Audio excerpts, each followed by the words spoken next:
Good evening po. Tinatawag po ako ni Alicia na mami po. Siya po na. Hindi kami nag-uusap palagi.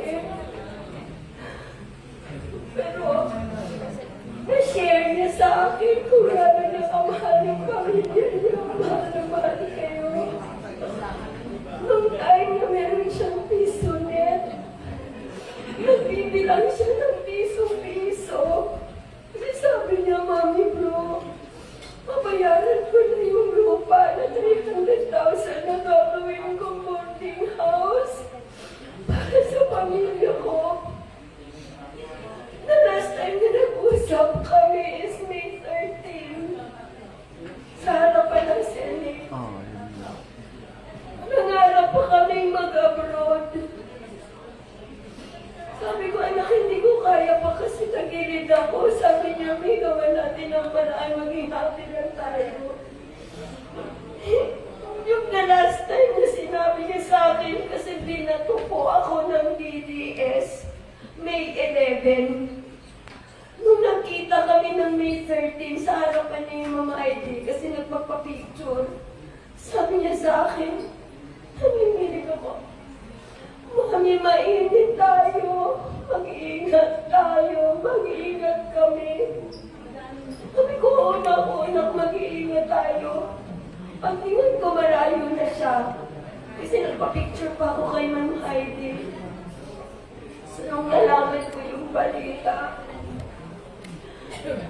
hindi, ayoko muna. So, na lang, alam mo.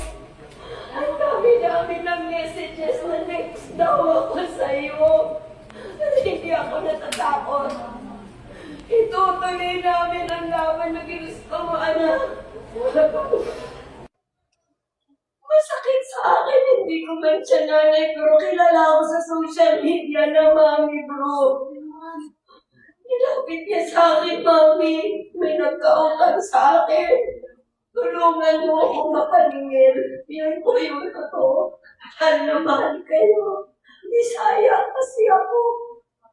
So, sinasabi niya sa akin ito yung pangarap ko, makabili ng ganyan para sa pamilya ko.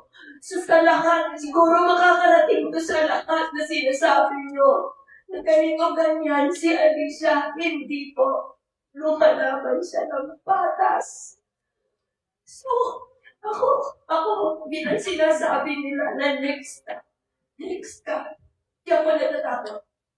Hindi ako natatakot. First day sana nandito ko, pero marami pong umaaligid sa akin. Then, next daw po ako. Next ako kay Alicia. Eh kung yun man ang iadya ng pagkakataon, so be it. They will be done. But I will not stop kung ano man yung inaasam ni Nima na gusto niyang marating. Yun lang po. Love kita.